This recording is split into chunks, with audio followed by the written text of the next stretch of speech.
Oke, baik. Kami silakan kepada Teh Siva Susilowati untuk menyampaikan materinya. Baik, bismillahirrahmanirrahim. Assalamualaikum warahmatullahi wabarakatuh. Alhamdulillahilladzi faddala bani Adam bil ilmi wal amali ala jami'il alam. Asyhadu an la ilaha illallah wa asyhadu anna Muhammadan abduhu wa rasuluh la nabiyya ba'da. Walladzi arsala rasulahu bil huda wa dinil haqq liyuzhirahu 'ala dini kullih wa kafa billahi syahida. Alhamdulillahirabbil alamin. Teman-teman sekalian, pada malam hari ini saya diberikan kesempatan oleh Allah untuk bertemu secara maya dengan kawan-kawan sekalian untuk bersama-sama mengobrolkan atau ngobras ya, ngobrol bareng sejarah yang diselenggarakan oleh Jejak Islam untuk Bangsa. Sebelumnya saya ucapkan terima kasih kepada pihak JIB gitu ya, khususnya Bang Begi yang memang sejak awal sudah mengajak saya untuk berkolaborasi gitu di dalam kegiatan ngobras ini. Suatu kehormatan karena memang kalau sedikit cerita dulu ya, saya tuh udah ngikutin JIB dari sejak mualimin. Dan saya sering baca artikel-artikel JIB yang memang sangat memikat gitu ya. Tulisan-tulisannya tuh sederhana tapi pakai sumber-sumber sejarah yang primer. Makanya saya, wah, ini yang nulis pasti bukan orang biasa dan pasti komunitas JIP ini bukan komunitas yang biasa-biasa saja gitu dulu. Ketika mau alimin saya cukup sering lah gitu membaca artikel JIP. Dan pada hari ini alhamdulillah Allah berikan kesempatan untuk bisa berkolaborasi dengan komunitas yang dulu saya kagumi gitu ya. Dan nggak kebayang bisa kolaborasi dengan JIP gitu. Jadi sekali lagi jazakallah khairan kasiran kepada Bang Begi atas kesempatannya. Eh, saya bisa berbagi dengan kawan-kawan semua. Jadi pembahasan yang insya Allah akan kita bahas pada malam hari ini terkait dengan syarikat Islam dan pan-Islamisme. Sedikit curhat dulu ya, supaya kita santai aja gitu ya, supaya nggak terlalu tegang. Ya, betul. Tingkat SMA. Maulimin itu tingkat SMA. Ya, jadi sebetulnya pembahasan tentang pan-Islamisme ini menjadi satu ketertarikan tersendiri bagi saya gitu ketika memutuskan mengambil topik penelitian skripsi pada tahun 2023 gitu. Karena memang 2000 ya, tuh 2023. Penelitiannya memang cukup alot ya. Jadi saya menyelesaikan skripsi itu hampir 1,5 tahun kurang lebih. Jadi memang pengerjaannya juga cukup panjang gitu karena ya banyak drama mencari sumber, kemudian ya drama-drama lainnya. Cuman memang ketertarikan awal saya terhadap pan-Islamisme ini berangkat dari melihat situasi internasional, politik internasional atau dunia Islam secara internasional, di mana saat ini Palestina ini menjadi sorotan gitu. Dan saya mendengar beberapa kali cuitan terkait dengan wacana untuk apa istilahnya ya, membebaskan atau memfutuhkan Palestina itu adalah dengan persatuan Islam gitu. Ya, itu sih yang menjadi eh, dasar dari ketertarikan saya terhadap Islamisme. Sekalipun di sisi lain memang saya dari awal sangat tertarik dengan konsep pan-Islamisme gitu, persatuan Islam ya.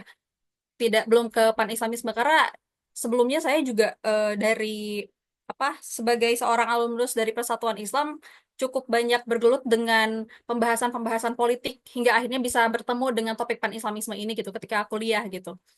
Terlebih kalau misalkan teman-teman ada yang pernah baca di sini Falsafah Perjuangan Islam karya Kiai Haji Isa Ansori gitu. Beliau pernah bilang bahwa imperialisme internasional dan kapitalisme dunia itu hanya dapat dilawan dengan tenaga kekuatan internasional pula gitu.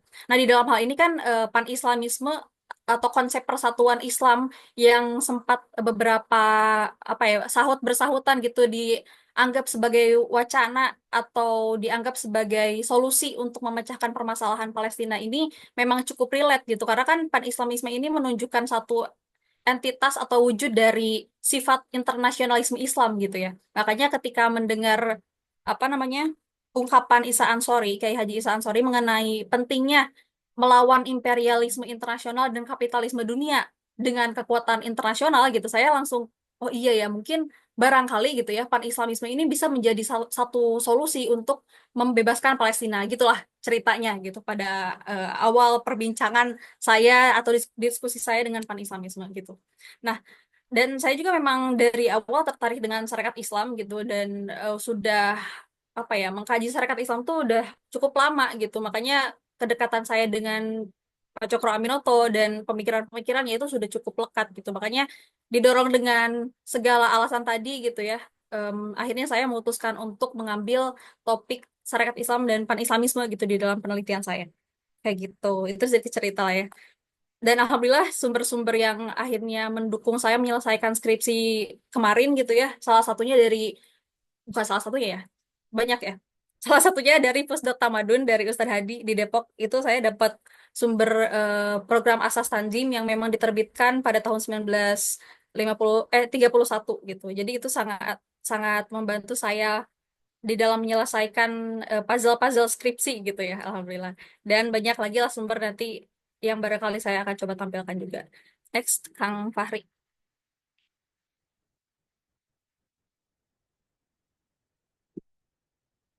Nah, jadi kalau bicara tentang pan-Islamisme tadi ya, sempat saya jelaskan di awal gitu bahwa kenapa akhirnya topik pan-Islamisme ini menjadi menarik untuk kembali dibahas gitu. Karena em, ada semacam ketakutan gitu dari Barat, dari apa gerakan imperialisme Barat mengenai kekuatan Islam, di mana kekuatan Islam itu muncul dari adanya persatuan gitu.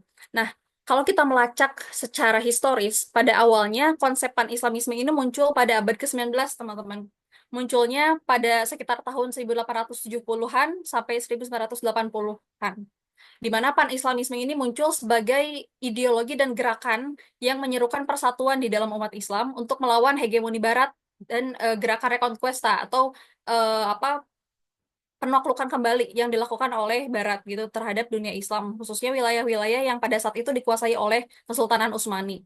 Nah, jadi kalau misalkan kita lacak secara historis, perasapan Islamisme ini ternyata bukan muncul dari tradisi keilmuan Islam, teman-teman. Jadi kalau kita mencari gitu ya, frasa pan-Islamisme di dalam tradisi Islam atau di dalam turas Islam itu tidak akan ketemu gitu karena memang frasa pan-Islamisme ini muncul dari konstruksi peradaban Barat yang pada awalnya kemunculan dari frasa ini ditujukan untuk menyebut semua gerakan yang dianggap sebagai arus apa ya arus agitasi agitasi perlawanan umat Islam terhadap Barat. Nah, kalau misalkan secara etimologis pan-Islamisme ini berasal dari kata pan yang berasal dari bahasa Yunani yang artinya semua, setiap, keseluruhan, menyeluruh, dan Islamisme yang artinya persatuan ideologi politik yang mencakup sistem sosial, ekonomi, dan politik yang berdasarkan pada Islam. Jadi pada intinya adalah pan-Islamisme ini muncul dari Barat untuk menyebut semua bentuk agitasi persatuan umat Islam untuk melawan Barat pada awalnya. Jadi tendensi negatifnya sangat kuat, sangat kental gitu. Dalam arti apa ya namanya, pan-Islamisme ini muncul secara apa ya, secara terminologis bisa dipahami sebagai bentuk persatuan baik secara ideologi ataupun gerakan gitu dari umat Islam yang apa namanya didasarkan pada Islam gitu untuk mempersatukan umat Islam. Nah, pada kemunculannya pada saat itu pada abad 19 kemunculan pan-Islamisme ini terkait erat dengan eksistensi Khilafah Utsmani karena memang dilacak dari apa namanya dokumen-dokumen yang saya cari gitu ya, yang saya temukan itu penyebutan pan-Islamisme sangat dikaitkan dengan eksistensi Khilafah Utsmani dan kebijakan luar negerinya gitu. Dan kita tahu bahwa memang ada tokoh yang cukup terkenal terkait dengan pan-Islamisme pada awal kemunculannya. Yang pertama adalah Abdul Hamid II, Sultan Abdul Hamid II dari Turki Utsmani dan Jamaluddin Al-Afghani. Abdul Hamid II menyebut istilah pan-Islamisme itu dengan padanan kata Ittihad al-Islami gitu. Sedangkan Jamaluddin Al-Afghani menyebut istilah pan-Islamisme ini dengan istilah Wahdat al-Islamiyah. Nah, kedua istilah ini ditafsirkan oleh para penulis Barat atau para intelektual Barat sebagai gerakan pan-Islamisme begitu. Next, Kang.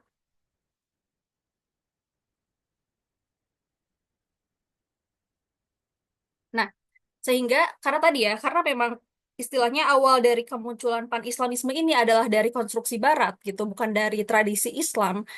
Banyak tokoh yang menyebut bahwasanya konsep pan-Islamisme itu absurd gitu. Kenapa absurd? Karena di dalam Islam tidak bisa gitu konsep persatuan umat itu dinisbatkan dengan atau disamaratakan dengan pan-Islamisme gitu. Makanya ada Said Amir Ali, seorang tokoh pemikir yang pembaharu gitu dari India, dia menyebut bahwa pan-Islamisme itu maknanya absurd gitu, distorsi dan kosong. Nah, kalau misalkan kita lihat juga di dalam perkembangannya, pan-Islamisme juga ditafsirkan pada akhirnya mengalami apa namanya, ada perubahan makna gitu ya, seperti Nafid Essay, dia menyebut bahwa organisasi Islam apa namanya, Organization of Islamic Conference atau OIC atau OKI gitu ya, yang saat ini masih eksis, itu disebut sebagai padanan organisasi pan-Islamisme di era modern gitu. Nah, tapi kalau misalkan kita melihat secara konsep gitu, ternyata persatuan di dalam umat Islam itu sudah memiliki bentuk yang unik, sudah memiliki bentuk yang otentik gitu. Saya coba melacak, saya coba mencari gitu ya di dalam sejarah, sebetulnya konsep persatuan di dalam umat Islam itu selain dari konsepan Islamisme yang muncul di abad 19, apakah sudah ada atau belum gitu. Ternyata saya coba cari literaturnya, memang ada banyak literatur yang menunjukkan bahwasanya konsep persatuan di dalam umat Islam itu sudah ada sejak zaman Nabi Muhammad gitu. Hal ini dilegalisasi di dalam Piagam Madinah, yang mana di dalam Piagam Madinah itu ada term otentik untuk menunjukkan atau untuk menyebut konsep persatuan di dalam Islam, yakni umat atau ummah gitu. Jadi sebetulnya Islam itu udah gak perlu lagi istilah-istilah pan-Islamisme gitu ya untuk menyebut wacana persatuan Islam dan lain-lain gitu, karena di dalam Islam sendiri konsep ini sudah dilegalisasi di dalam Piagam Madinah, yakni pasal 1 dan pasal 25 gitu. Yang mana pasal 1 bicara tentang persatuan umat Islam yang di dalam apa secara agama gitu ya, dan di dalam pasal ke-25 Piagam Madinah itu menyebut ummah ini dipadankan dengan persatuan tanpa tanpa membagi agama-agama gitu. Jadi maksudnya mau Yahudi, mau umat Kristiani yang berada di bawah Piagam Madinah yang tunduk kepada Konstitusi Madinah itu disebut umat juga gitu. Jadi yang pasal pertama mengkhususkan persatuan bagi umat Islam, yang pasal ke-25 itu menyebut persatuan bagi umat Islam dan umat-umat yang lainnya gitu. Kayak gitu. Karena memang pada apa namanya? Pada saat zaman Nabi Muhammad SAW, pada saat itu kan ada negara Islam Madinah. Pasca hijrah dari Mekah ke Madinah, Nabi Muhammad mendirikan sebuah negara Islam Madinah yang mana konstitusinya adalah Piagam Madinah gitu, atau Madinah Charter gitu. Nah, kayak gitu. Jadi, kalau misalkan kita lacak ya, secara historis, memang pan-Islamisme ini bukan berasal dari tradisi Islam, melainkan muncul dari satu konsep Barat, kemudian ini menyebar menjadi pamor yang cukup besar trennya di dunia Islam gitu. Nah, ini berikutnya. Nah, sebelum kita bicara tentang pan-Islamisme di dalam syarikat Islam ataupun pan-Islamisme di Hindia Belanda, kita harus memahami dulu sebetulnya gambaran umum Hindia Belanda pada abad ke-19 itu seperti apa gitu. Jadi, pada sejak awal masuknya imperialisme atau gelombang kolonialisme ke Hindia Belanda, umat Islam itu sudah memiliki peranan penting di dalam melakukan perlawanan atau perjuangan terhadap penjajahan gitu. Seperti halnya di dalam Perang Aceh yang berlangsung pada 1973 sampai 1910, atau ada juga yang menyebut sampai 1904, juga Perang Jawa yang berlangsung pada tahun 1825 sampai 1831, di mana umat Islam ini yang bergerak secara politik, yang bergerak secara konservatif dan jihadis itu disebut sebagai ancaman gitu. Nah, jadi gambaran umum Hindia Belanda pada abad ke-19 itu menunjukkan bahwasanya eh, ada ada ketakutan tersendiri dari para penjajah gitu terhadap umat Islam, karena umat Islam adalah satu-satunya, enggak satu-satunya mungkin ya, entitas terbesar yang melakukan perlawanan terhadap penjajahan gitu. Sehingga pada saat itu dalam hal ini Belanda gitu ya, eh, Belanda itu merumuskan satu konsep yang bernama Inlandspolitik atau Islam politik gitu. Islam politik itu apa sih? Jadi Islam politik itu formula kebijaksanaan pemerintah kolonial dalam menangani masalah Islam di Indonesia. Yang mana Islam politik atau konsep kebijaksanaan pemerintah kolonial ini dirumuskan oleh Kantor voor Inlandse Zaken, sebuah laboratorium politik milik Belanda yang yang kehadirannya itu untuk merumuskan eh, taktik-taktik atau strategi untuk menundukkan pribumi Muslim gitu. Jadi kantor ini adalah tempat ngantornya Snok. Snok Gronje gitu ya. Arsitek keberhasilan politik Islam yang paling legendaris gitu. Jadi pada intinya gambaran Hindia Belanda pada abad ke-19 ini menunjukkan besarnya perlawanan umat Islam dan pandangan Belanda terhadap umat Islam yang cukup apa namanya cukup menantang gitu ya, cukup berat gitu. Karena memang kalau misalkan kita lihat dari beberapa catatan yang dituliskan oleh Snokkebrogje, Belanda itu memiliki semacam historical burden gitu atau semacam beban sejarah yang melihat ketika Belanda itu melihat Islam sebagai satu ancaman gitu. Tapi Islam bukan sebagai satu kepercayaan, melainkan Islam sebagai gerakan politik. Yang insya Allah nanti kita akan sedikit kupas gitu ya. Next, Kang.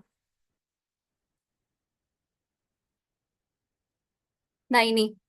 Jadi kan tadi kita bicara tentang Islam politik. Salah satu poin kan kita terbatas ya waktunya, jadi gak akan terlalu banyak membahas tentang isi Islam politik itu secara lengkap seperti apa. Cuman gambarannya adalah Islam politik atau strategi yang dirumuskan oleh Snokgronje untuk atau tadi ya kantor for Inlandse Zaken untuk mengendalikan umat Islam di Hindia Belanda pada saat itu adalah dengan menciptakan trilogi politik Islam gitu. Yang pertama terhadap agama harus netral. Jadi sikap Belanda terhadap agama Islam tuh harus netral gitu. Misalkan ada orang ibadah, ada orang yang sholat di masjid atau orang yang zikir gitu, biarin aja gitu. Terus yang kedua, secara sosial kemasyarakatan, Belanda itu harus bersikap secara asosiatif. Jadi artinya apa namanya budaya Belanda itu harus didekatkan kepada masyarakat pribumi saat itu yang kebanyakan Muslim gitu, agar mereka itu dapat bergeser cara berpikir kebudayaannya agar terikat di dalam Pax Pax Nederlandica yang dimana itu orang orang Indonesia itu diarahkan supaya mereka tuh condong kepada Belanda lah sikatnya seperti itu. Terus yang ketiga, poin penting dari Islam politik yang dirumuskan oleh Snokogronje adalah terhadap segala bentuk pemerintah gerakan politik Islam itu harus diberangus gitu, termasuk atau terkhusus di dalam hal ini adalah terhadap segala bentuk pan-Islamisme atau pretensi pan-Islamisme, yang mana pan-Islamisme ini di dalam trilogi Islam politik yang dirumuskan oleh Snokgronje adalah yang paling harus ditolak tegas gitu, sebagaimana yang ditulis oleh Snokgronje di dalam bukunya Het Mohammedanisme pada tahun 1911 gitu, halaman 219. Op staatkundig gebed beslit afwijzing gitu. Van alle pan-Islamische Action of Pretenties dan lain-lain gitu ya. Gimana artinya adalah di bidang politik penolakan tegas terhadap semua tuntutan atau pretensi pan-Islamisme yang bertujuan untuk memberikan pengaruh kepada kekuatan asing terhadap hubungan antara pemerintah Belanda dan rakyatnya yang berada di wilayah timur. Artinya, di bidang politik, Belanda itu harus menindak tegas segala bentuk pergerakannya gitu. Termasuk dalam hal ini adalah pergerakan pan-Islamisme atau pretensi pan-Islamisme. Karena memang pan-Islamisme ini memberikan satu apa namanya kesempatan untuk umat Islam di Hindia Belanda memiliki hubungan dan membentuk kekuatan dengan asing gitu. Itu sih pada pokoknya di dalam hal ini. Dan harus ditegaskan bahwasanya yang dimaksud dengan pan-Islamisme di dalam konteks ungkapan Snokgronje adalah dalam kaitannya dengan Khilafah Utsmani. Karena pada saat itu Khilafah Utsmani ini menggencarkan politik luar negerinya, yakni membangun atau apa ya, melakukan diplomasi-diplomasi untuk hampir seluruh negeri termasuk Hindia Belanda untuk apa namanya bersatu di bawah naungan Khilafah Utsmani gitu. Nah, terkait pembahasan itu saya juga pernah baca buku yang ditulis Bang Niko Pandawa, cutting saya juga gitu ya di UIN Syarif Hidayatullah gitu. Jadi terkait dengan bagaimana pan-Islamisme di abad ke-8 abad ke-19 sampai abad ke-20 beliau tulis di bukunya gitu. Nanti barangkali teman-teman mau lihat itu bisa bacalah buku itu gitu. Next, Kang.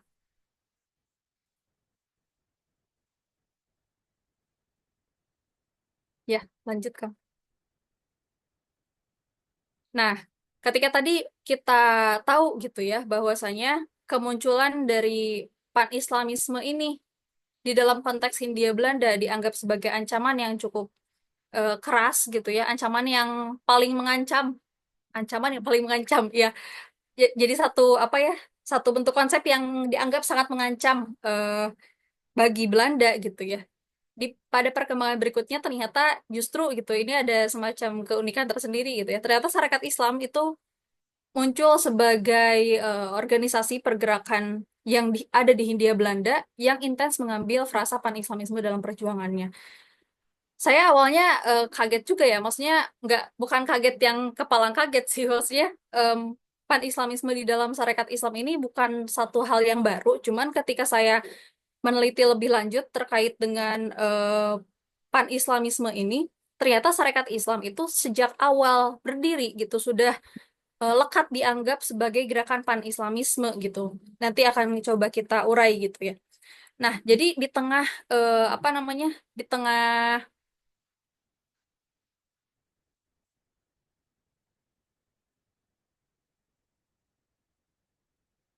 eh, suara saya masuk nggak? Masuk tadi ada yang keputus beberapa detik. Oh, oh iya, oke oke. Iya, jadi kita mulai masuk ke pembahasan Sarekat Islam dan Pan-Islamisme gitu. Jadi sebenarnya Sarekat Islam ini muncul pada tahun 1912 sebagai kelanjutan dari Sarekat Tegang Islam gitu, yang ada yang berpendapat lahir pada 1905, ada yang berpendapat lahir pada 1911 gitu. Cuman pada pokoknya Sarekat Islam ini hadir di tengah kaum muslimin Hindia Belanda yang sedang kepaten obor gitu. Jadi kepaten obor tuh lagi apa ya, mun bahasa Sunda nama parem obor teh gak ada cahaya yang menerangi gitu kaum muslimin di Hindia Belanda karena pada tahun 1904 gitu ya.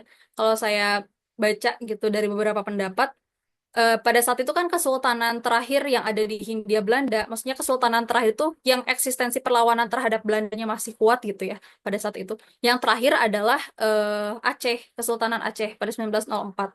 Sejak saat itu umat Islam atau kaum muslimin di Hindia Belanda tidak ada yang mengakomodir, tidak ada yang memobilisasi gitu. Sehingga akhirnya ketika Sarekat Islam muncul itu dianggap sebagai organisasi yang mewadahi eh, kaum muslimin gitu.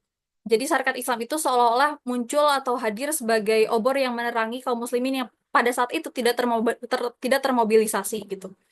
Nah, kemudian Sarekat Islam ini sejak kemunculannya dari tahun 1912 sampai 1942 di masa kolonial Hindia Belanda gitu ya, berkembang semakin hebat gerakannya gitu karena bisa ditunjukin dulu Kang perkembangannya. Next ada angka, ada perkembangan kehadiran dari kongres ke kongres.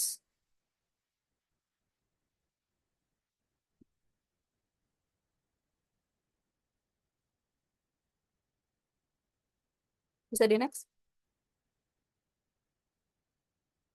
lagi.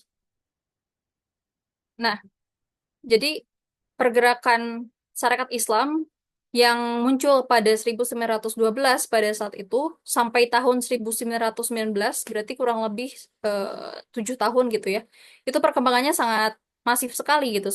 Kalau di dalam ungkapan eh, Rico Digdo itu seperti air bah gitu. Bahkan ya Cokro Aminoto itu juga menyebut bahwa apa namanya pergerakan Sarekat Islam ini sejak kemunculannya seperti air bah yang tidak bisa ditahan-tahan gitu.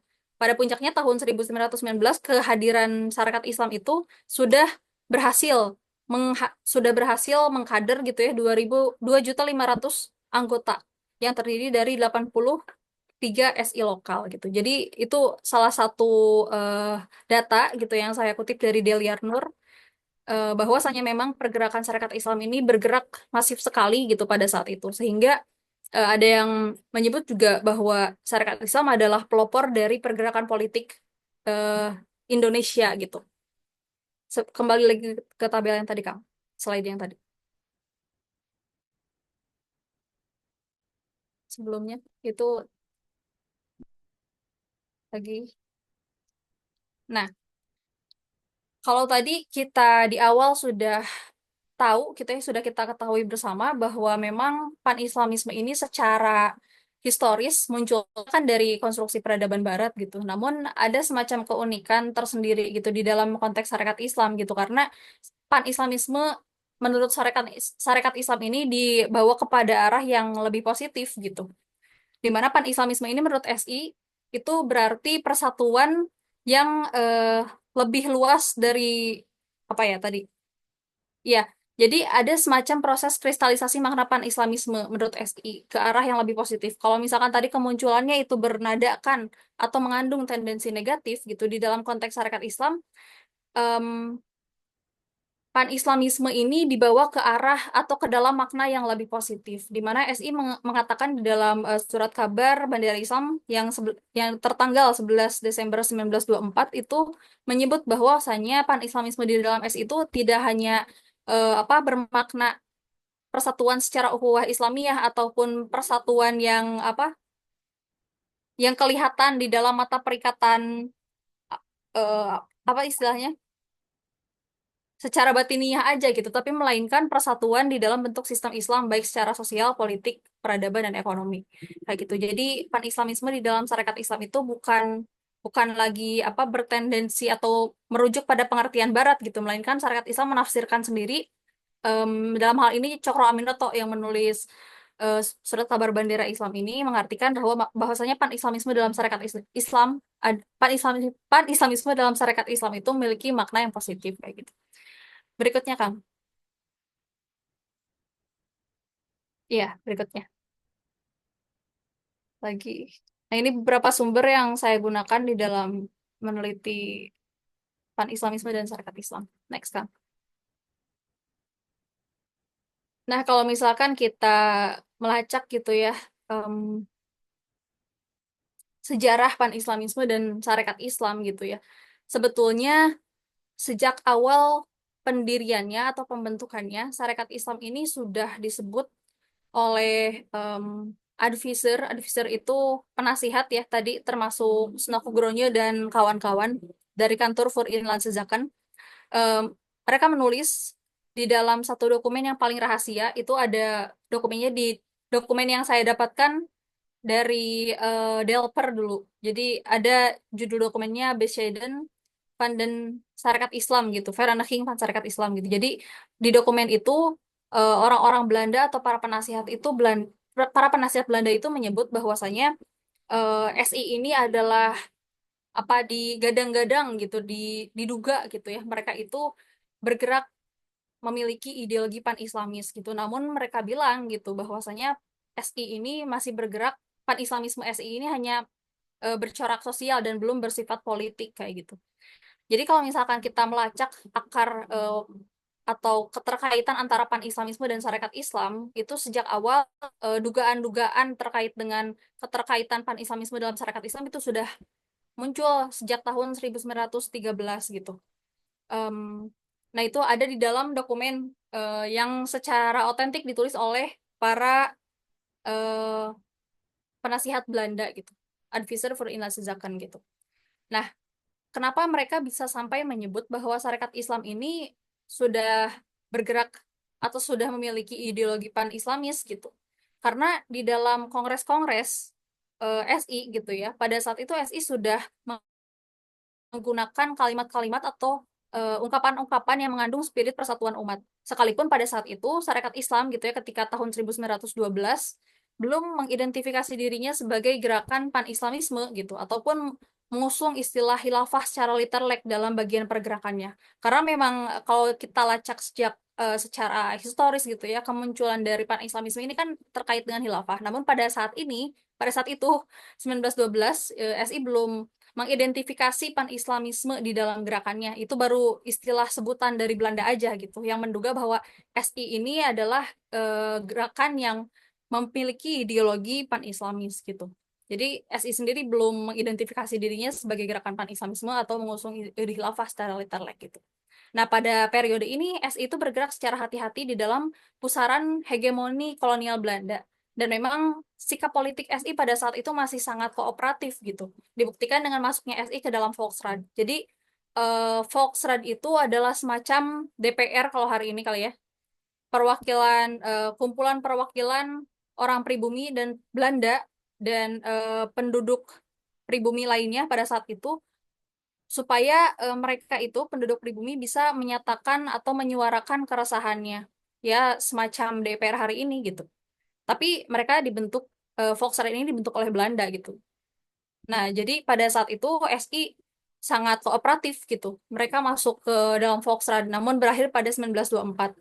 Karena Agus Salim menyebut bahwa Volksraad itu tak lebih dari sekadar komedi omong gitu. Artinya segala aspirasi pribumi Hindia Belanda pada saat itu tidak di apa ya, tidak dikabulkan secara baik-baik gitu. Tidak semua aspirasinya didengar gitu. Akhirnya mereka keluar dari Volksraad gitu.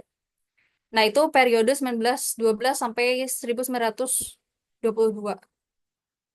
Nah, ketika penetrasi ideologi komunis di dalam SI itu semakin menguat pasca revolusi Bolshevik pada 1917, eh, pada saat itu komunis komunis internasional atau Komintern itu menyatakan permusuhan terhadap Islamisme sebagaimana yang diserukan oleh Lenin gitu. Nah, pada saat ini juga SI sudah coba mempertegas dasar pergerakannya, yakni berdasar pada Islam dan memberlakukan disiplin partai kepada komunis pada tahun 1921. Next, Kang.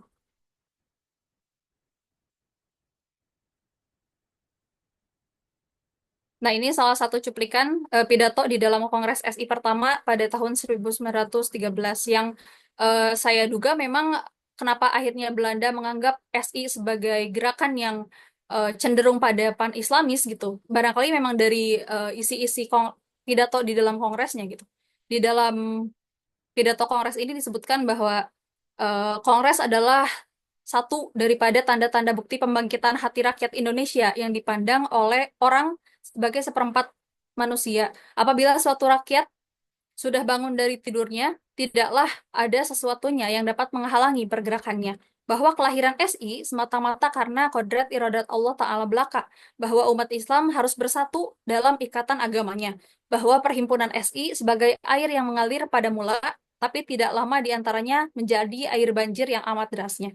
Jadi barangkali saya duga gitu ya, kenapa akhirnya Belanda itu apa namanya menyebut bahwa SI itu adalah gerakan pan-Islamis pada sejak awal berdirinya gitu, barangkali dari isi-isi pidato ini. Termasuk KSI juga di dalam beberapa kongres menggunakan identitas-identitas Turik Utsmani seperti identitas bulan bintang di dalam tanda KTA-nya dan lain-lain gitu. Termasuk sempat menyejajarkan foto Sultan Abdul Hamid sejajar dengan foto Wilhelmina yang dianggap oleh para tokoh Belanda itu sebagai bentuk penghinaan gitu. Oke, next, Kang. Nah, periode pan ya, itu next aja. Periode pan-Islamisme di dalam Sarekat Islam juga semakin menguat pada tahun 1900. Sorry, sebelum itu ada satu slide yang kelewat lagi. Nah, ini.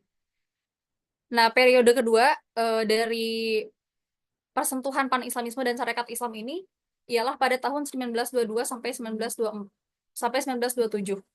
Nah, kenapa tahun 1922 digunakan sebagai titik poin ya, titik poin periodisasi yang baru gitu ya dalam temuan saya gitu karena pada tahun 1922 pada pertama kalinya Sarekat Islam itu eh, menginisiasi satu kongres namanya Kongres Al-Islam di mana Kongres Al-Islam ini mempersatukan atau berusaha mempersatukan umat Islam pergerakan-pergerakan yang ada di Hindia Belanda gitu. Pada saat itu ada Al-Irsyad, terus ada juga Sarekat Islam, dan juga satu lagi yang Tasyrul Afkar, yang dari golongan tradisionalis gitu pada saat itu. Nah, tiga pergerakan pergerakan Islam yang pada saat itu sudah muncul dan eksis gitu, dipandang sebagai satu spirit baru gitu umat Islam di Hindia Belanda. Namun mereka masih bergerak secara sendiri-sendiri. Nah, akhirnya Sarekat Islam ini menginisiasi terbentuknya Kongres Al-Islam. Jadi Kongres Al-Islam ini merupakan tindak lanjut dari Kongres Nasional Kongres Sarekat Islam yang keempat di Surabaya tahun 1922. Jadi Kongres Al-Islam itu bertujuan untuk mendorong persatuan segala golongan orang Islam di Hindia dan atau orang Islam di seluruh dunia yang bekerja untuk persatuan Islam alias pan-Islamisme. Kalimat ini secara literally memang diungkapkan oleh Agus Salim. Jadi kalau misalkan kita bicara tentang pan-Islamisme dan Sarekat Islam, pertama kita harus garis bawahi bahwa Agus Salim ini apa ya, memiliki peranan peranan penting di dalam mengideologisasi pan-Islamisme di dalam syarikat Islam gitu. Nah, kemudian pada 1924 pan-Islamisme syarikat Islam ini menemukan semacam momentum gitu ya, momentum ketika terlibat di dalam wacana pendirian khilafah di dalam Kongres Khilafah pada 1926 pada penyelenggaraannya gitu ya. Cuman undangannya itu udah muncul dari tahun 1912. Jadi pada tahun 1924 sampai 1927 SI itu apa terlibat di dalam proses untuk atau di dalam wacana pendirian khilafah kembali pasca keruntuhan khilafah Utsmani pada Maret 1924. Jadi khilafah terakhir milik umat Islam adalah khilafah Utsmani ya. Jadi ketika pada bulan Maret 1924 Utsmani runtuh, pada saat itu juga gitu ya. Tanggal 25 Maret tepatnya 1924, para ulama yang berada di Al-Azhar Mesir itu menyerukan undangan atau mengirim undangan ke wilayah-wilayah yang ada di dunia gitu di dunia Islam untuk hadir di dalam Kongres Khilafah. Dan pada saat itu Sarekat Islam berikut dengan tokoh-tokohnya menjadi pioner, pioner itu penggagas gitu ya dalam pembentukan Komite Khilafah Islam dan melakukan Kongres Al-Islam Hindia Timur hingga terbentuknya MAIS atau eh, apa namanya cabang kongres yang ada di Hindia Belanda dan mereka terlibat kongres khilafah di Mesir dan Mekah gitu. Nah, itulah singkat cerita gitu ya. Karena kalau dijabarkan lebih detail gitu ya terkait dengan pembentukan kongresnya dan lain-lain itu cukup panjang gitu. Cuman pada saat ini gitu pan-Islamisme dan Sarekat Islam ini sudah cukup apa ya, cukup lekat secara cukup intens secara literal digunakan di dalam Sarekat Islam gitu ataupun oleh orang-orang yang bergerak di dalam Sarekat Islam. Next, Kang.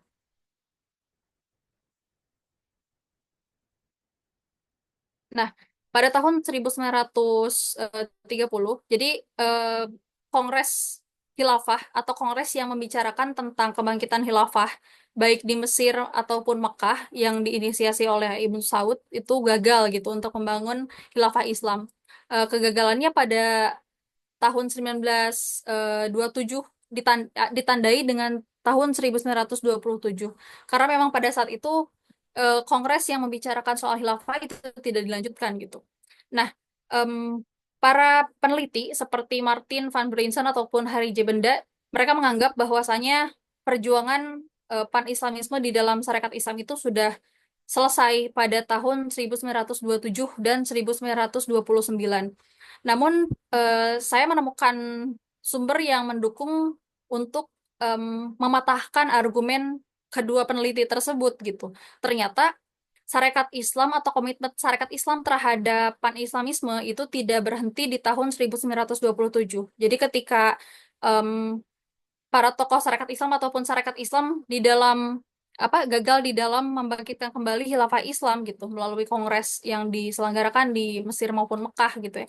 Mereka ternyata melanjutkan komitmen terhadapan Islamisme tapi secara internal di dalam Partai Sarekat Islam Indonesia. Jadi perlu diketahui ya teman-teman, SI juga mengalami perubahan nama organisasi sejak awal berdirinya, sejak tahun 1912 dari mulai SDI, kemudian ke SI, kemudian berubah lagi menjadi PSI gitu. Dan setiap pergantian nama itu juga dilandasi oleh landasan politis dan ideologis gitu. Nah, pada tahun 1929 secara internal SI itu mengganti namanya menjadi Partai Sarekat Islam Indonesia.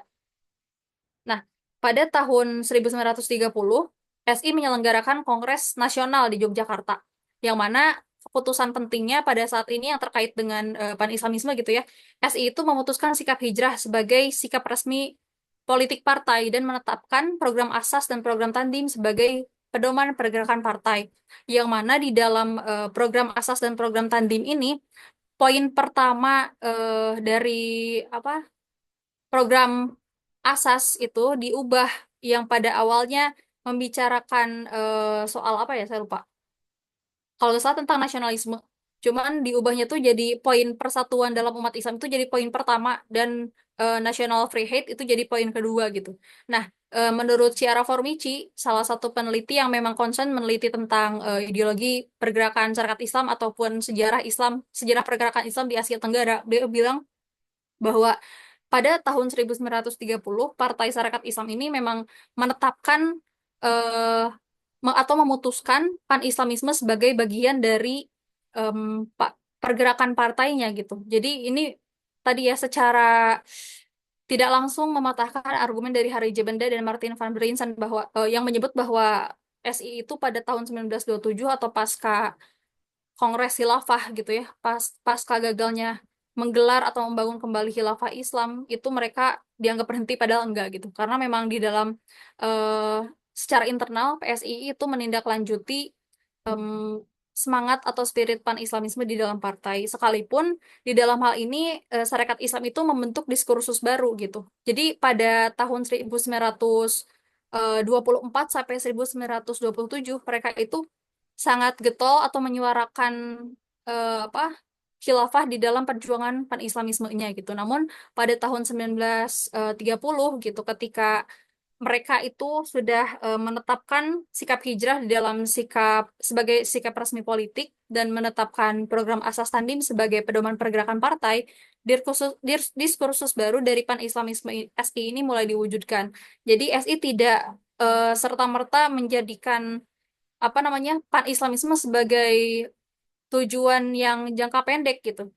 Jadi di dalam dokumen program Asas Tandim itu disebutkan bahwasanya persatuan di dalam umat Islam itu harus diwujudkan, tapi untuk merealisasikannya adalah melalui tahapan nasionalisme Islam gitu. Di dalam bahasa tafsir Asas Tanzim itu adalah kemerdekaan umat atau nasionalisme free hate gitu. Nah, kayak gitu.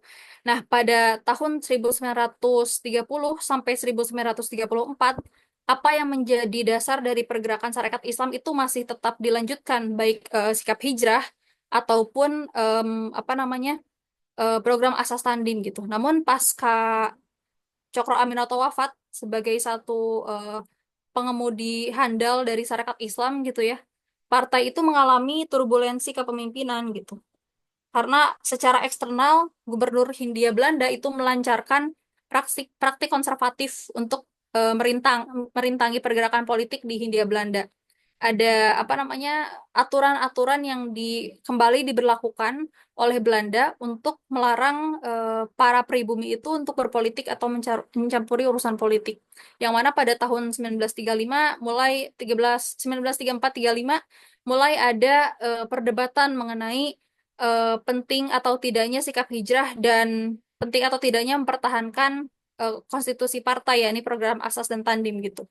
Nah, perdebatan sikap hijrah ini cukup panas sehingga akhirnya pada tahun 1936 Agus Salim sebagai seorang eh, ideolog ataupun disebut sebagai tokoh penting di dalam masyarakat Islam ini dikeluarkan gitu oleh Abi Kusno yang pada saat itu melanjutkan kepemimpinan Cokro Aminoto kakaknya. Jadi Abi Kusno itu adiknya Cokro Aminoto gitu.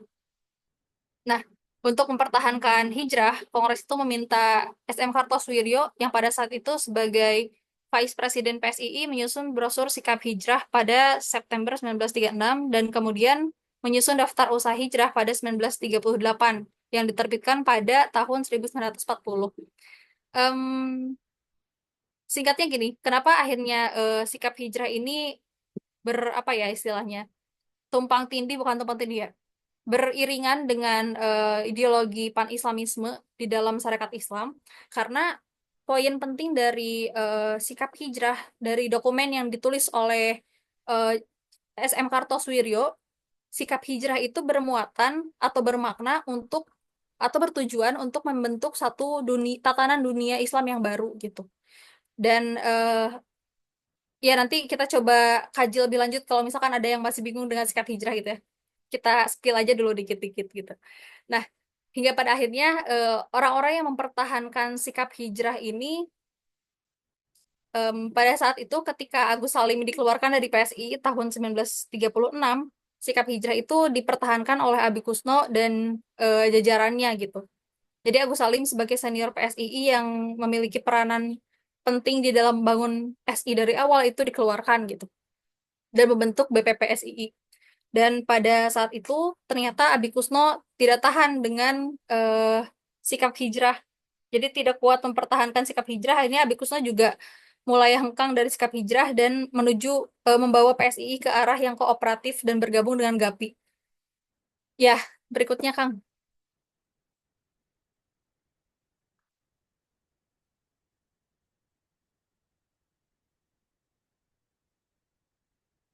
Nah, hingga pada akhirnya proyek pan-Islamisme dengan hijrah yang hendak membangun dunia dunia baru Islam sebagai prinsip politik SI yang sudah disahkan di tahun 1930 hanya ditengarai oleh Kartosuwiryo yang membentuk Komite Pertahanan Kebenaran PSII yang dibentuk pada tahun 1939. Yang mana di dalam dokumen yang saya temukan gitu ya, tahapan realisasi pan-Islamisme ini ditulis di dalam daftar usaha hijrah PSII yang mana penggunaan istilah-istilah pan-Islamisme di awal kemunculannya seperti Ittihad al-Islam gitu yang digunakan oleh Turki, kemudian eh, istilah dunia Islam, dunia baru, Darul Islam, Darul Falah, dan Darul Fatah itu digunakan di dalam dokumen tersebut gitu. Jadi kalau misalkan kita analisis secara eh, apa namanya secara historis gitu ya. Ternyata setiap kan saya sebetulnya mencoba untuk memahami lebih mudah memahami periode pan-Islamisme dalam SI ini dengan cara membagi 4 periode gitu. Yang pertama ini agak ini ya warnanya agak kurang vokal, kurang kontras. Jadi tahun 1912 sampai 1922 saya sebut sebagai ideologi pencarian ideologi pan-Islamisme. Di mana tadi ya, ketika itu SI belum secara literlek menggunakan istilah pan-Islamisme di dalam pergerakannya gitu. Nah, awal mula SI mulai menyebut pan-Islamisme di dalam kongres ataupun di dalam pergerakannya itu pada tahun 1922 sampai 1927. Kemudian mempertegas atau mengukuhkan pan-Islamisme sebagai ideologi pergerakan partai itu tahun 1930 sampai 1939. Kemudian pada tahun 1939 sampai 1942 dan titik-titik-titik gitu. Karena penelitian saya hanya tahu sampai tahun 1942 saja gitu. Itu merupakan periode pembangunan gerakan pan-Islamisme secara nasional ataupun internasional gitu. Dan pada saat itu jadi tiap periode itu ada tokoh ideologinya masing-masing. Kalau pada periode pertama dan kedua, yakni pada tahun 1912 sampai 1927, yang menjadi ideolog utama pan-Islamisme adalah Cokro Aminoto dan Abu Salim. Kemudian di tahun 1930 sampai 1939, pada saat itu yang menjadi ideolog utamanya adalah pertama Cokro Aminoto hingga tahun 1934 dan berikutnya dilanjutkan oleh Kartosuwiryo sampai 1939 gitu. Dan periode terakhir pan-Islamisme ini hanya ditengarai oleh Kartosuwiryo karena memang baik tadi siapa Abi Kusno Cokrosuyoso ataupun Haji Agus Salim mereka mulai bergeser fokusnya pada pergerakan nasionalisme saja dan pan-Islamisme hanya menurut ini ya menurut pandangan Syara Formici dia menyebut bahwasanya pan-Islamisme ini dilanjutkan oleh Kartosuwiryo yang pada tahun 1950 berusaha untuk merealisasikan pembentukan Dewan Khalifatullah fil Ardi yang berusaha membangun kerjasama dan persatuan internasional melibatkan Malaysia, Pakistan, dan Mesir. Dalam temuan Abdul Somad juga dia menyebut bahwa secara ideologis pan-Islamisme di Indonesia itu dipelopori oleh Cokro Aminoto selaku ideolog pan-Islamisme dalam SI. Dan pergerakan Cokro Aminoto ataupun pemikiran Cokro Aminoto itu sejalan dan dengan perjuangan Jamaluddin Al-Afghani. Bahkan Cokro Aminoto dapat disejajarkan dengan para pan-Islamis di dunia. Gitu. Berikutnya, Kang.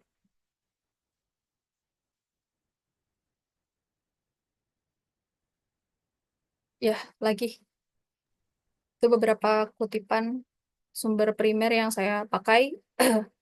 Nah, ini em, kebetulan yang menginspirasi saya gitu ya, terkait dengan pembahasan pan-Islamisme, yakni Kiai Haji Isa Ansori. Jadi Kiai Haji Isa Ansori menyebut bahwa ya tadi yang saya sebutkan di awal, imperialisme internasional dan kapitalisme dunia hanya dapat dilawan dengan tenaga kekuatan internasional pula gitu. Ya itu sih berikutnya Kang. Ya, sekian yang saya sampaikan Mohon maaf atas segala kekurangan. Di sini saya juga bukan sebagai orang yang paling tahu, cuman sebagai orang yang senang belajar dan mencoba untuk menyebarkan apa yang sudah saya pelajari gitu. Kurang lebihnya segitu aja, Kang Fahri. Saya kembalikan ke moderator. Terima kasih. Wassalamualaikum warahmatullahi wabarakatuh. Baik, Waalaikumsalam warahmatullahi wabarakatuh. Terima kasih kepada Teh Sifa ya atas paparan materinya. Untuk teman-teman sekalian, boleh untuk menyampaikan pertanyaan atau hal-hal yang perlu didiskusikan baik melalui kolom chat atau melalui langsung, tapi raise hand dulu ya. Silakan.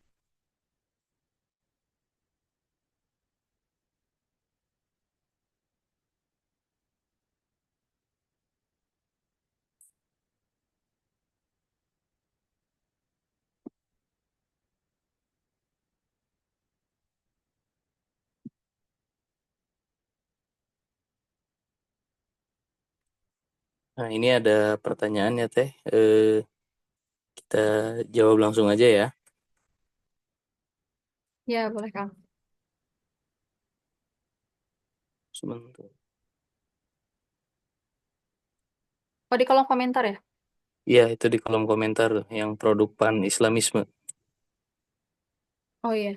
Untuk Islam kali ini.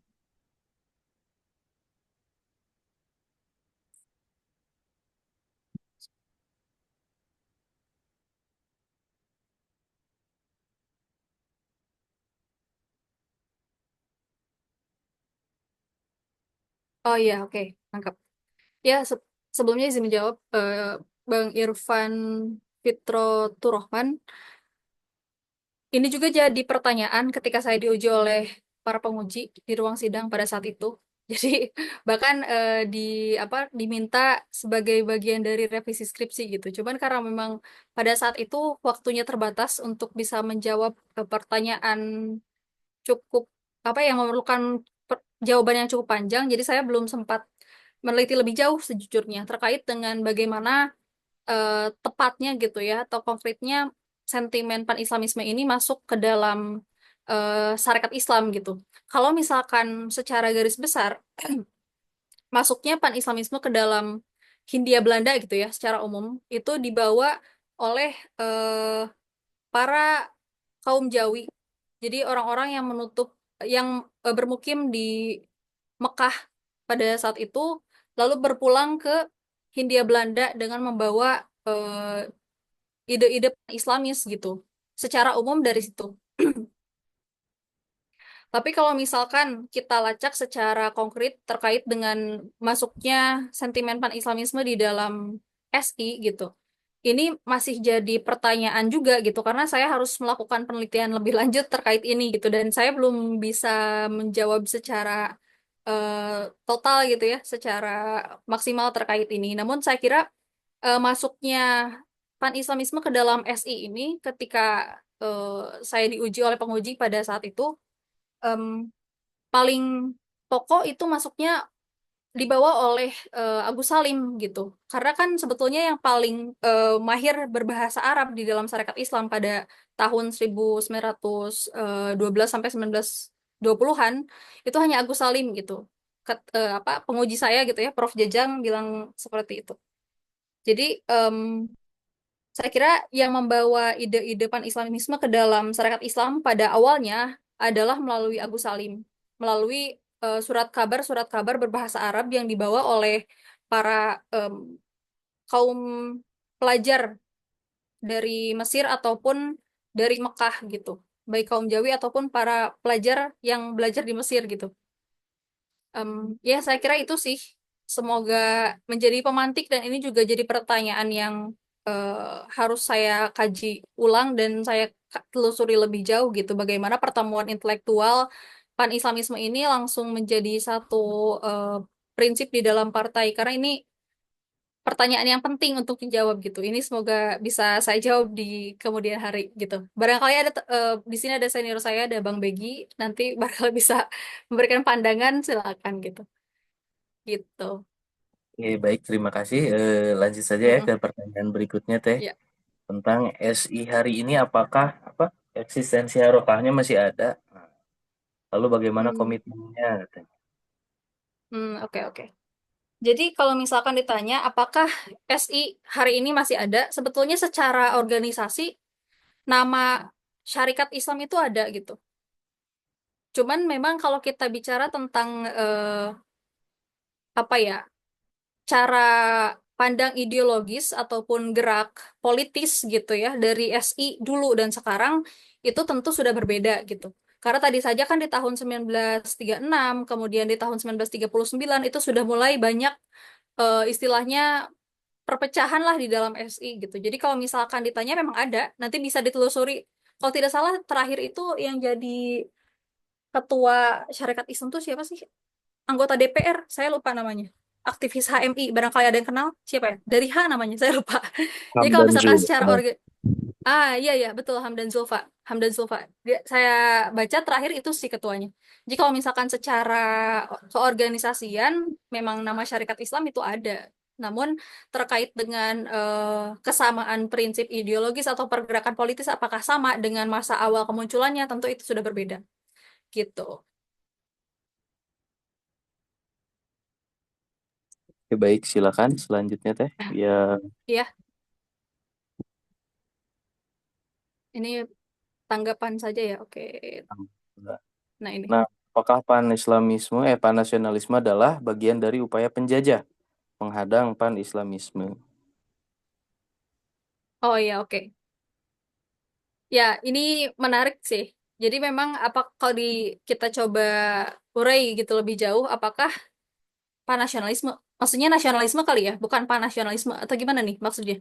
Tangsel Berjaya, oh Omar, Bang Omar, pan-nasionalisme atau nasionalisme nih maksudnya? Kayaknya nasionalisme. Iya, nasionalisme kali ya. Apakah nasionalisme adalah bagian dari upaya penjajah menghadang pan-islamisme? Ya, penjajah siapa nih? Belanda maksudnya.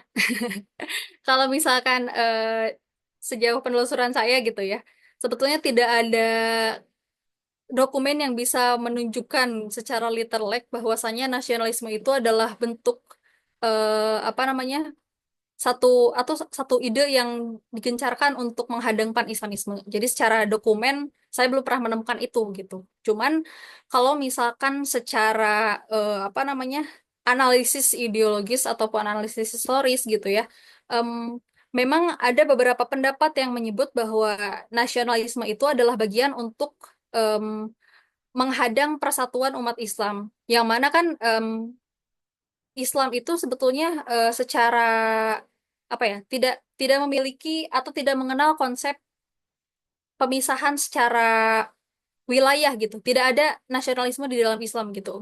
Bahwa wilayah Islam ya seluruh dunia gitu. Tidak ada istilah nasionalisme di dalam Islam lah kurang lebih kayak gitu.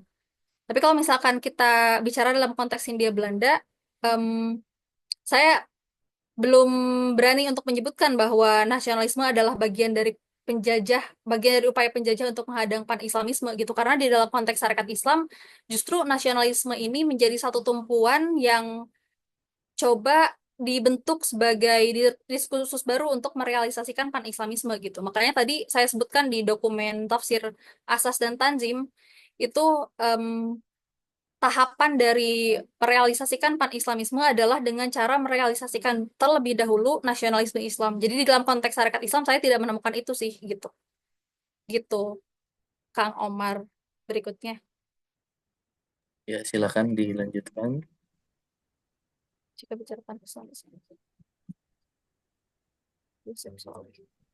Ya, tadi sepertinya sudah cukup terjawab ya. Jadi maksudnya kalau bicara tentang eh, konteks hari ini, Sarekat Islam yang hari ini ada tentu berbeda gitu ya, secara organisasi dengan Sarekat Islam yang ada pada masa pergerakan nasional gitu. Jadi kalau misalkan kita bicara tentang em, spirit persatuan Islam di dalam syarikat Islam hari ini, ya perlu ditanyakan kembali gitu. Dan saya belum berkesempatan untuk berdiskusi langsung gitu, baik dengan Hamdan Zulfa gitu ya, sebagai pengurus syarikat Islam hari ini, ataupun dengan organisasi syarikat Islam yang memang eksis, yang masih eksis hari ini, baik di wilayah em, ya baik di wilayah ataupun di pusat gitu. Saya belum pernah mendapat kesempatan untuk berbincang. Barangkali nanti insya Allah saya coba datang gitu ya, sowan ke Sarekat Islam yang masih eksis hari ini. Barangkali memang eh, apa namanya konsepan Islamisme ini masih menjadi bagian dari perjuangannya atau tidak. Tapi tadi sudah saya sebutkan di atas gitu ya, menjawab pertanyaan di atas bahwa em, apakah apa namanya Sarekat Islam hari ini dengan dulu tuh udah beda banget gitu. Di tahun 1936 sampai 1939 aja sudah ada berbagai perpecahan gitu. Jadi kalau kita tanya apakah pan-Islamisme ini masih jadi bagian dari perjuangan Sarekat Islam, ya kita harus pastikan lagi konteksnya gitu. Kita harus coba konfirmasi lagi dengan organisasi SI yang masih ada hari ini gitu. Melihat latar belakang keilmuan dari Agus Salim yang sudah dulu. Oke, itu respon aja ya. Iya, itu respon aja. Iya. Nah, itu lebih dominan mana? Freemasonry dan Pan-Islamisme. Hmm. Dominan mana ya? Saya belum pernah dapat angka ya. Belum pernah dapat angka misalkan Freemasonry itu lebih dominan berapa persen gitu ya dari pan-Islamisme. Maksudnya pengaruhnya apa gimana nih? Lebih dominan.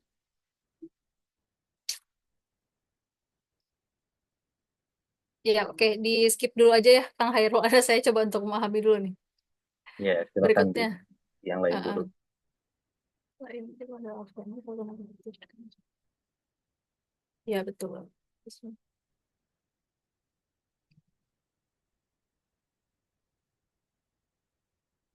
Oh ya, oke. Ini pertanyaan menarik dari Kang Muhammad Rizky Arhan gitu. Ya betul, sebetulnya secara konsepsi ideologis pan-Islamisme antara apa pan-Islamisme menurut Jamaluddin Al-Afghani dan Sultan Abdul Hamid II itu cukup berbeda gitu. Dan itu saya kira sudah dijelaskan di bukunya Bang Niko gitu ya. Bahkan secara tajam berbicara tentang Jamaluddin Al-Afghani, apa namanya ya, Jamaluddin Afghani itu kalau menurut Abdul Hamid orang yang ya kacau lah pemikirannya gitu. Nah kalau misalkan kita telusur gitu ya, secara ideologis gitu ya, pemikiran Jamaluddin Al-Afghani dan Sultan Abdul Hamid ini memang berbeda, cukup berbeda secara apa ya, eh secara apa ya, secara bukan manhaj ya, secara praktik gitu. Jadi bagaimana sekalipun mereka itu sama-sama mengusung pan-Islamisme atau persatuan di dunia Islam, namun Jamaluddin Al-Afghani itu cenderung demokratis dan em, sangat menolak konsep otokrasi di dalam pemerintahan Islam yang pada saat itu memang dalam konteks Utsmani ya diusung oleh Abdul Hamid II gitu. Jadi Jamaluddin Afghani yang menjadi titik utama itu perbedaan pemikiran atau perbedaan konsepsi pan-Islamisme antara Jamaluddin Afghani dengan Sultan Abdul Hamid II itu pada pokoknya adalah terkait konsep otokrasi gitu. Kalau Jamaluddin Afghani menghendaki bahwa pemerintahan Islam gitu atau persatuan Islam itu harus berdasarkan pada apa namanya, konsepnya itu harus merujuk pada Khulafaur Rasyidin gitu. Kalau saya baca dari buku yang memang menjelaskan tentang konsep pan-Islamisme Al-Albani gitu ya. Kalau misalkan Sultan Abdul Hamid II ya berusaha untuk menyerukan pan-Islamisme secara literal di bawah Kesultanan Utsmani yang berada di bawah tampuk kekuasaannya pada saat itu. Jadi itu sih yang menjadi titik beda gitu ya, atau distingsi pemikiran antara pemikirannya Al-Afghani dan Abdul Hamid II terkait pan-Islamisme. Sehingga pada tahun 1896 apa 19 1819 1897 ya, saya lupa tahunnya. Cuman pada saat itu memang sempat ada persentuhan atau pertemuan gitu ya, pertemuan antara Jamaluddin Al-Afghani dengan Sultan Abdul Hamid II gitu. Namun eh, pertemuan tersebut tidak berakhir baik karena Jamaluddin Al-Afghani dianggap sebagai pelawak gitu ya, pelawak pan-Islamisme oleh Sultan Abdul Hamid II, dan akhirnya Jamaluddin Al-Afghani itu hadir sebagai tamu ke Kesultanan Utsmani dan wafat di dalam penjara di bawah Kesultanan Utsmani juga gitu. Karena memang perbedaan pandangan tadi terkait dengan konsep pan-Islamisme. Tapi kalau misalkan respon dari SI terhadap legalitas atau terhadap kedudukan Khilafah Utsmani pada saat itu, SI itu sangat apa ya, sangat apa ya, mengakui eksistensi Khilafah Utsmani gitu. Termasuk pada tadi ya di dalam kongres itu sempat, saya lupa kongresnya tahun berapa, 1922 atau 1923, em, salah satu bentuk atau salah satu bukti gitu dari pengakuan SI terhadap Khilafah Utsmani adalah penggunaan bendera, apa namanya, penggunaan tanda bulan bintang yang pada saat itu identik sebagai lambang Turki Utsmani di dalam logo KTA dan bendera milik SI gitu. Itu yang saya temukan gitu. Jadi kalau misalkan ya tadi ditanya ya terkait dengan legitimasi khilafah dan khalifahnya, ya SI itu sangat mengakui bahwasanya khilafah Utsmani itu satu kekuasaan Islam yang dihormati gitu. Kayak gitu.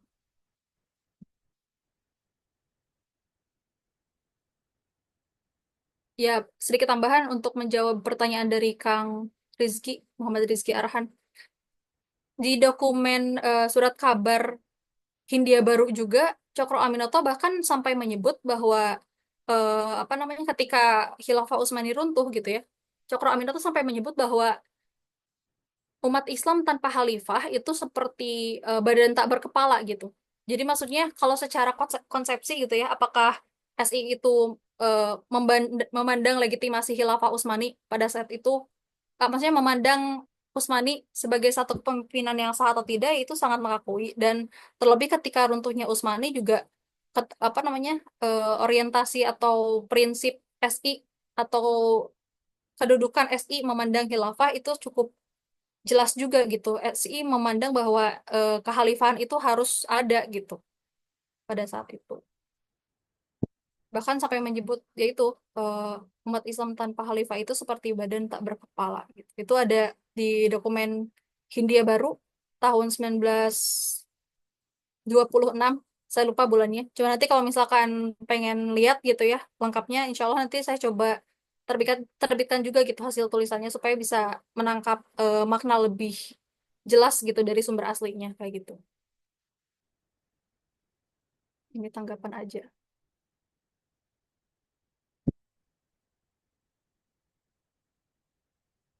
Saya nggak bahas konun asasi.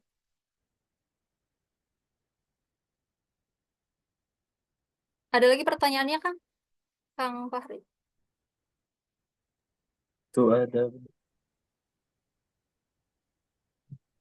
Di kolom komentar sampai ini diskusi aja ya. Siapa yang layak jadi khalifahnya kalau ada kekhalifahan, Bang? Saya bukan Bang ya, berarti bukan bukan buat saya nih pertanyaannya.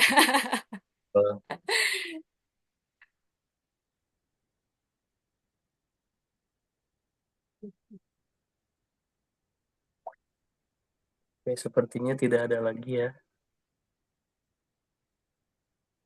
Kalau soal tadi yang apa namanya?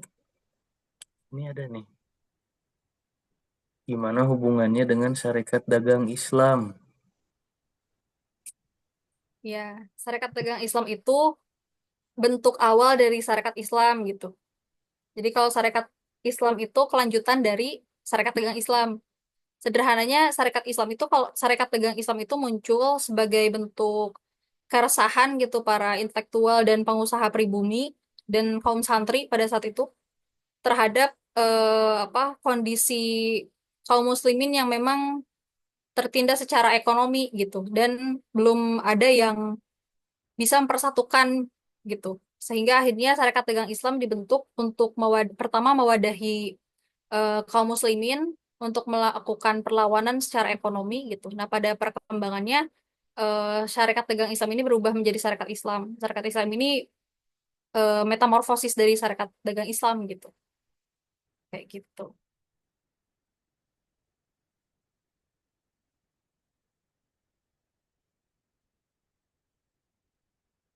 Hmm.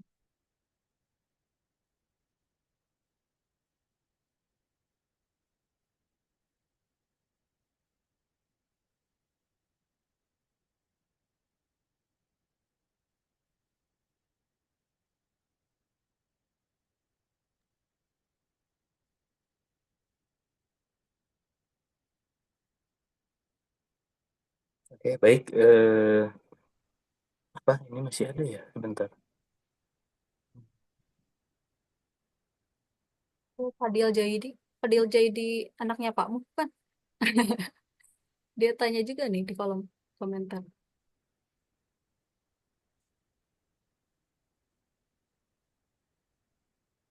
Oh iya betul. Pertanyaan dari Hairul Anaswaidi.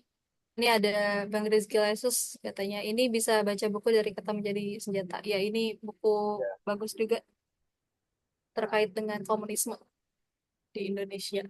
Ya nanti Bang Hairul Anaswaidi bisa baca buku dari kata menjadi senjata gitu.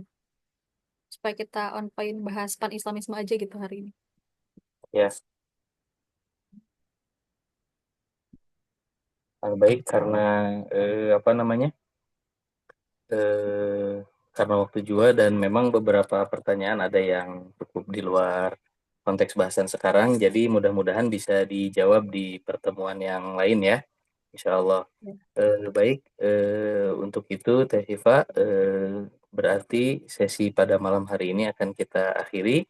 Namun sebelum ditutup, mohon kiranya dapat menyampaikan pernyataan penutup untuk kajian ngobras malam ini. Silakan. Ya, Bismillahirrahmanirrahim. Mungkin sedikit penutup dari saya.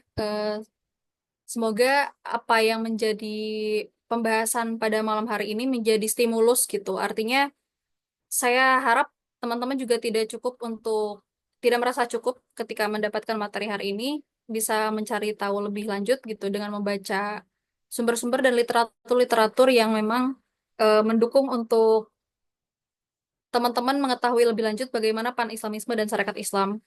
Saya juga berharap apa yang menjadi temuan saya kemudian akan bisa disebarluaskan gitu di kemudian hari supaya bisa jadi bahan literatur bacaan teman-teman gitu. Karena em, saat ini masih dalam proses apa pematangan gitu ya, masih banyak sekali kerumpangan dan kekurangan, kecacatan dan lain-lain em, supaya nantinya bisa layak dibaca gitu. Saya tutup. Semoga teman-teman bisa menguatkan semangat berliterasi, khususnya literasi sejarah, karena tanpa literasi sejarah, hidup kita tidak akan terarah gitu. Mungkin itu saja sedikit penutup eh dari saya, Kang Fahri. Kurangnya mohon dimaafkan karena saya juga masih dalam tahap belajar. Begitu. Wassalamualaikum warahmatullahi wabarakatuh. Assalamualaikum warahmatullahi wabarakatuh. Baik, terima kasih banyak Teh Syifa Susilawati atas paparannya yang sangat rinci ya. Nah, mudah-mudahan bisa menjadi pencerahan bagi kita semua, juga menjadi penggugah agar kita semua semakin menjadi generasi yang literat ya, gitu, makin rajin belajar, makin rajin membaca dan meneliti. Juga mudah-mudahan dengan ngobras-ngobras seperti ini kita, kalau tadi kata Teh Siva sebagai apa, orang Sunda itu bilangnya teu pareumeun obor gitu, agar kita nggak kehilangan jejak dari leluhur-leluhur kita sebagai identitas kita. Baik teman-teman, demikian ngobras kita pada malam hari ini. Juga alhamdulillah ya, ini dalam rangka, bukan dalam rangka, maksudnya eh, permulaan tahun kita memulai dengan ngobras yang jarak pembicaraannya sekitar 100 tahun ke belakang. Nah, mudah-mudahan bisa menambah semangat kita untuk terus mengkaji sejarah identitas kita sendiri. Sekian dari kami, mohon maaf kalau ada banyak kekurangan, juga ada kata-kata yang kurang berkenan di hati. Saya Fahri Nurzaman dari Jejak Islam untuk Bangsa. Terima kasih Teh Sifa Susilawati dan juga rekan-rekan sekalian. Semoga semuanya berada dalam kesehatan dan lindungan Allah Subhanahu wa taala. Aku lu qauli hadza wa astagfirullah li wa lakum. Assalamualaikum warahmatullahi wabarakatuh. Terima kasih semuanya. Iya, sama-sama.